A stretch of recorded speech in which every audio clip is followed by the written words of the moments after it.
Bonjour à toutes, je me présente, je m'appelle Lydie Desmet. Je suis conseillère Stano Cutis depuis plus de 2 ans. Vous connaissez? Aujourd'hui, j'ai décidé de vous faire découvrir Cutis qui a plus de 15 ans d'existence et plus de 15 brevets et qui utilise uniquement les huiles essentielles à travers d'un maquillage rose des sables. Pour un parfait maquillage, il faut d'abord préparer sa peau. Et là, je viens à l'instant de me démaquiller. Ensuite, il faut unifier son teint. Pour cela, je vais d'abord corriger toutes mes imperfections grâce au perfecteur teint. C'est une petite pâte que je vais appliquer avec un pinceau perfecteur teint.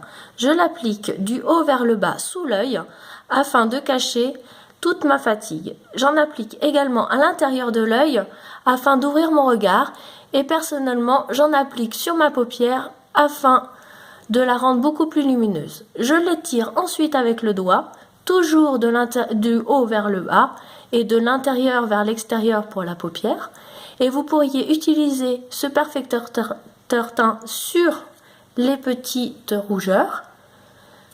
Donc je vais faire de même de l'autre côté pour équilibrer. Toujours aussi sur ma paupière.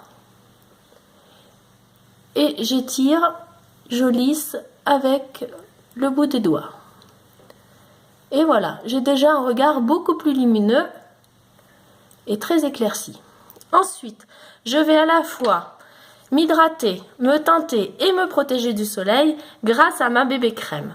Là, j'ai choisi la teinte naturelle vu la couleur de ma peau. Mais vous pourriez choisir également la teinte caramel. Pour l'appliquer, j'ai choisi une éponge teint. J'en applique quelques petites gouttes un petit peu partout afin que ça soit le plus naturel possible. Et ensuite, je l'étire de l'intérieur vers l'extérieur sans oublier les yeux, même là où j'ai appliqué le perfecteur teint. Je l'étire également dans le cou et même si possible jusque dans le décolleté afin d'éviter les démarcations. On évite en revanche les sourcils. Plus on va étirer, plus ça va être naturel et moins il y aura de traces. Et voilà un geste simple et rapide qui fait 3 en 1.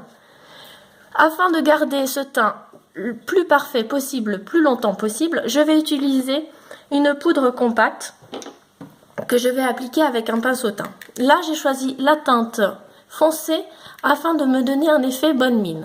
Mais il existe également la teinte claire pour les peaux beaucoup plus blanches, afin d'éviter de faire trop teinter. Celle-ci va à la fois fixer votre bébé crème, mais également fixer votre maquillage. Et oui, c'est comme ça qu'il durera plus longtemps dans la journée. Et donc, pour le regard rose des sables, je vais tout d'abord commencer par l'ombre regard rose des sables édition limitée. Ça se présente comme un gloss. C'est une crème très facile à appliquer, simplement en lissant, de préférence de l'intérieur vers l'extérieur. Vous pouvez la mettre sur la paupière mobile, mais également sur le haut. Je préfère sur moi, juste sur la paupière mobile. En revanche, afin d'approfondir ce regard, je vais utiliser le stylo regard brun mordoré que je vais appliquer juste sur la pointe afin de donner de la profondeur.